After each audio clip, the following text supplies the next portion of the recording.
First question this evening, we will open this up to all of the candidates. We'll go through with the state rep candidates first and then the Senate candidates. The question is this: the only employment sector of the state economy is state government employment, and it seems to grow out in spite of anything. What is the solution to the bloated state government? So first we'll ask Mr. Paul Muxlow.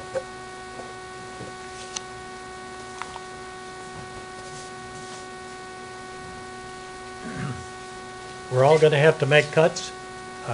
Nobody is excluded from that. And until we get this economy turned around in the state of Michigan, we're going to have to tighten the budget. That means we're going to lose services. Nobody likes that.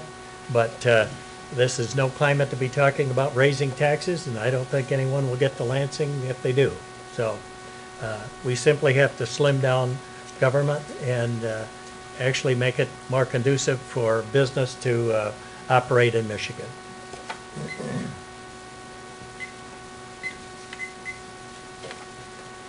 Next, Mr. Hoffman. Actually, the reality is in 10 years, the state has lost about 10,000 employees. But the real problem is the salaries and all the benefits combined have doubled in 10 years. That's the problem. The wages have gone up astronomically. We're way ahead of our neighbors in our state government pay. We're way ahead in our benefits. We have to face reality. So I'm not sure whether we need to cut people in the bureaucracy, but we certainly need to cut the cost of bureaucracy.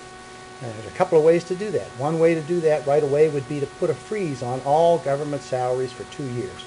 That would include their raises.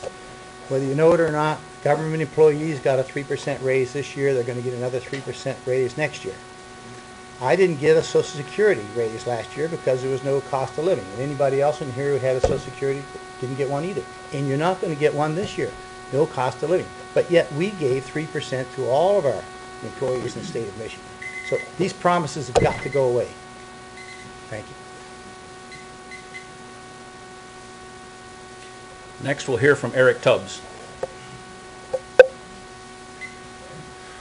Well, you know, cutting the employees, as Mr. Hoffman said, we do have less state employees. They just get paid a lot more. Our state budget has gone from less than $40 billion in 2001 to $45 billion this year, and it's proposed to go to $47 billion next year. So ultimately, the way that we stop government from growing is we have to put a limit on, I think we need to put a constitutional limit on spending. This was tried back in 2006. I supported the move then. It got caught up. There was petitions that were challenged, and it ended up not making it onto the ballot. But that sort of a taxpayer bill of rights prevents government from growing any faster than a certain level. It limits it to the growth in inflation and population. We either have to limit spending constitutionally or limit revenue constitutionally.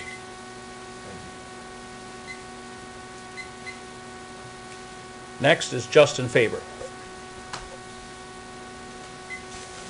Just looking at a graph the other day, and you looked at what the government wages were and then what the private sector was, and at that time the government was 30% less than what the federal government is, and now it's reversed. We need to get that under control. Of course, that works with we're bargaining and going from there. But also, I think something that's a little just as key factor is when the federal government puts on unfunded mandates on us and says you have to support this program, that we need to step up to them and say no, and not always say that we're going to take your dollars with these things, so we have to do things in the future. When that money runs out, then we have no more to support it. So I think we need to start at the bottom level and go from there.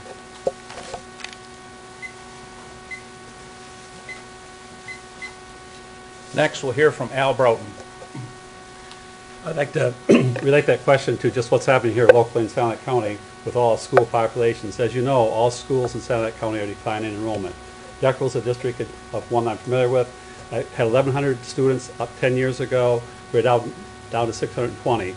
Some tough decisions have to be made, keeping the students in mind and the community in mind. A skill that I think I bring to the table is the ability to listen to people, because when you have groups of people, when you're dealing with people's employment, it becomes very serious. They just want some input to that process.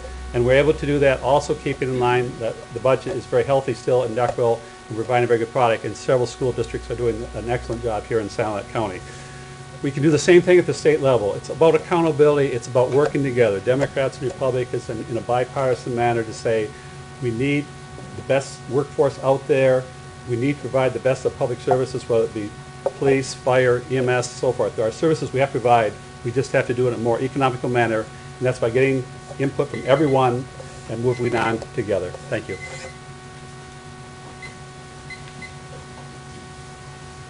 Next, Mr. Lelandowski.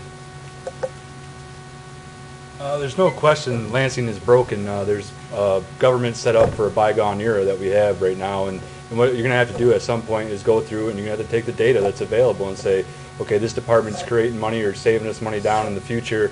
If we put $1 into this, like a Great Start, if you put $1 into Great Start, supposedly it saves you $14 in the long run of educating kids that don't have to, because they're not far behind. So we have to look at those programs and use the different data that's available and saying, okay, this is where we need to focus our money, and this is where we need to pull some of our money away, because there's no question cuts are going to have to be made. Just there's no money in Lansing to keep sustaining all the programs that we have, and we have to look at the ones like agriculture that, you know, it's a $71 billion economic effect on our state of Michigan, and we have to look at those and say, okay, that industry is growing, so let's use the data, let's keep putting money into there, and let's take some money out of these other programs, and it's going to make some upset people, there's no question about it, but it's something that has to be done, and you have to be willing to go to Lansing and make the tough choices, and that's what I promise I will do for you.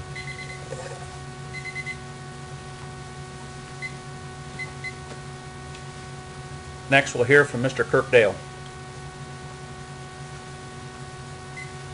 This is an easy one for me. I come from township government. We haven't had a raise in 4 years. We took a look at revenue sharing and what it was coming down the pike, and that's the decision we made. That 3% raise that John brought up, we got to remember both the Republicans and Democrats took 2 weeks off when they could have stayed around and took care of that. Anybody that goes to the legislator right now, after 6 years getting lifetime life insurance and hospitalization is ridiculous. If I got to Lansing and could vote on it, I think it should affect all past, present, and future legislators, not just the few that's going to go out the end of this term. I think it's past, future, or past, present, and future.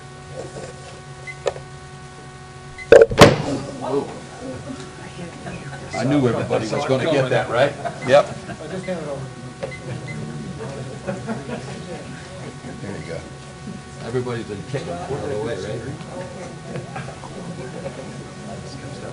Yeah, I watched it. Yeah, right. I did. Just a slight technical difficulty here.